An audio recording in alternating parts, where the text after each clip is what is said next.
Welcome to our Baxter hearing video about presbycusis. Presbycusis is a condition in which older adults have trouble hearing certain sounds. The problem is associated with the aging process. People who have the condition may have a harder time perceiving sounds with sibilants, which are the S in plurals. This problem may also affect the way people communicate. The following video discusses some of the factors that may contribute to the development of presbycusis. Cochlea. The cochlea in presbycusis is a degenerating structure in the auditory nerve. As a result, the auditory system has a reduced ability to translate sound into meaning. This condition affects the hearing ability of both humans and animals. Although the cause of presbycusis is not known, studies suggest that age-related cochlear degeneration is one of the primary causes. The exact cause of presbycusis is unknown, but genetics and cumulative environmental exposures play a role. Regardless of the cause, presbycusis is the most common cause of hearing loss in adults aged 65 or 75. Although vertebrates still have the ability to regenerate their cochlear sensory cells, mammals do not. There are currently no therapies to slow the progression of presbycusis. A cochlea is a structure that sends neural information to the brain.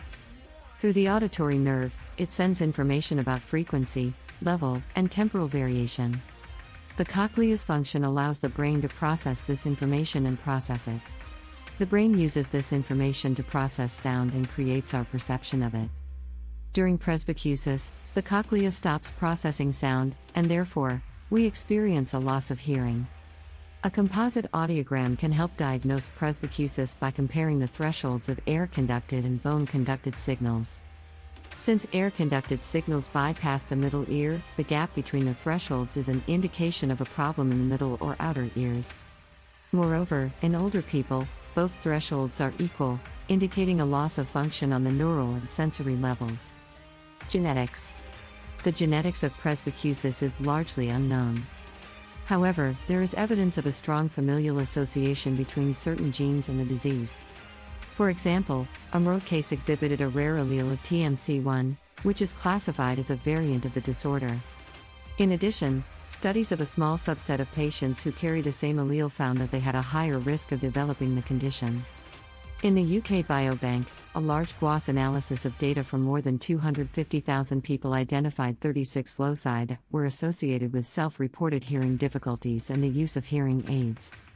This resulted in the identification of 4 additional candidate presbycusis predisposing genes. The association between these genes was identified by identifying intragenic SNPs located close to the gene. During the study, researchers used silicon microchips containing 500,000 bits of DNA information. They then looked for genetic markers to determine whether certain individuals had higher or lower hearing thresholds. The results showed that there was a strong hereditary association between high-frequency thresholds and those middle-frequency thresholds. The results did not show such a strong association between fathers and pairs, but those of sister-sister and brother-brother pairs were significantly associated with middle-frequency thresholds. The study also examined the genetics of presbycusis in a large cohort of subjects with the disorder. They were compared to 29 healthy individuals with no hearing loss and with healthy controls. The DNA was extracted from peripheral blood samples and analyzed using a quantitative real-time polymerase chain reaction. The study also found a link between mitochondrial DNA copy number and hearing impairment. The results indicate that mitochondrial DNA copy number has a strong association with presbycusis severity and audiogram configuration. Environment. Presbycusis is a condition that affects the ears, which makes it important to understand what is happening to your hearing. This condition is caused by a combination of peripheral and central hearing loss. The cause may be a combination of changes to the cochlea, reorganization of the tonotopic map in the central auditory nervous system, or downregulation of GABA. Whatever the cause, presbycusis has a profound impact on the auditory system and the way the person hears. Genetic factors were first proposed in the 1970s, based on observation of early presbycusis in some individuals. Although presbycusis may manifest before age 45, the rate of development varies significantly between individuals. A heritability estimate of RE suggests that genetic factors account for about half of the variance. Genetic studies of inbred mice have contributed to this study. The findings are important for the development of therapeutic interventions. The cause of presbycusis is still not completely understood. Numerous studies have been done, but none have revealed a specific cause for the condition. Some of these studies have identified 4 sites of aging within the cochlea. While the cause of presbycusis is unknown, the effects of exposure to loud sounds can be harmful to the auditory system. Researchers continue to study the underlying mechanisms of the disease in order to understand its origins and prevent its progression. Environmental factors may contribute to the development of presbycusis, either with or without exposure to noise.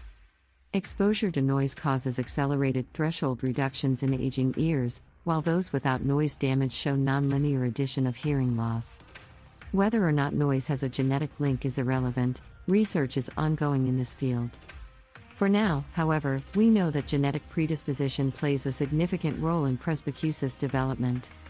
Lifestyle.